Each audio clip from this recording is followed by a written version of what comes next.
Well, here we are in our socially distanced commentary position at the Coral Tour Championship. We've got a Perspex screen between myself and Phil. Phil, the match of the round potentially today, because of course it's a rematch of the World Final, Judd Trump, John Higgins. Well, it's got something to live up to after yesterday's extraordinary snooker. Stephen Maguire and Neil Robertson breaking all kinds of records. 6 centuries for Maguire, the most ever in a best of 17. Another 2 by Robertson, so 8 in total. Again, the most ever in a best of 17. But Trump and Higgins are capable of doing anything. Look at their World Final. I think the snooker on display there was some of the best we've ever seen at the Crucible in any match, let alone a final. If it lives up to that, we're in for a treat. Yeah, I mean, there were 11 centuries. Obviously, that was a longer match. People forget John had 4. I mean, John was pretty much outplayed. He still had 4 centuries. It just showed how well Judd Trump played. Well, to make 7 centuries in any match is phenomenal. To make 7 centuries in what was Judd's most important match of his career. But there are so many really interesting statistics involved in this match. One, I think, is the fact that on 3 occasions, Trump has made 3 centuries in a match against John Higgins and lost. It just goes to prove that, you know, scoring isn't everything, especially against a tactical master such as the Scot. I don't know what you think, but I get the impression, and just listening to Trump over the years, that Higgins might be the player he respects the most. When they played early on, Higgins kind of had the beating of him. Obviously, the tide has turned in recent times, starting at the Crucible. Trump's now won 4 in a row against him. But also, his game has changed over that time, and he can now mix it more. He's not just a potter, as we know, he's an all-round player now. Well, they met in the quarter-final of the previous event in the Coral Series, the Players' Championship at Southport, which as a tournament was a massive success. And that match was a real gem for me. It wasn't the most high-scoring affair, but what it proved to me is that Trump now has got the tactical nous to compete in that department with Higgins, which is something he didn't do when he was a youngster, quite understandably.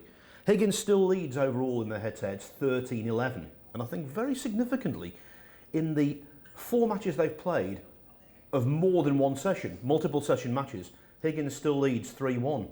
But I think Trump is now equipped to beat anyone, anytime, in any kind of match.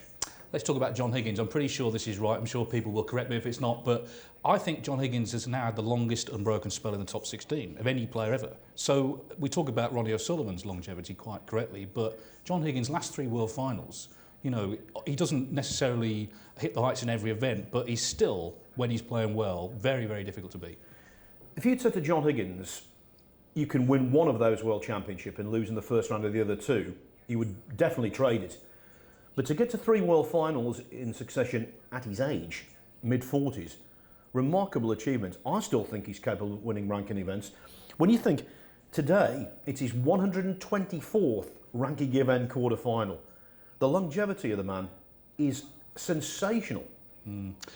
Judd Trump, of course, was having a great season until it all had to stop. 6 ranking titles, a new record. Came here for the Championship League. Obviously, they were very short matches. He did get through the first group, but didn't necessarily play great, didn't have any more centuries. Do you think that's a factor, you know, the momentum being halted, or do you think he might pick it up again here today?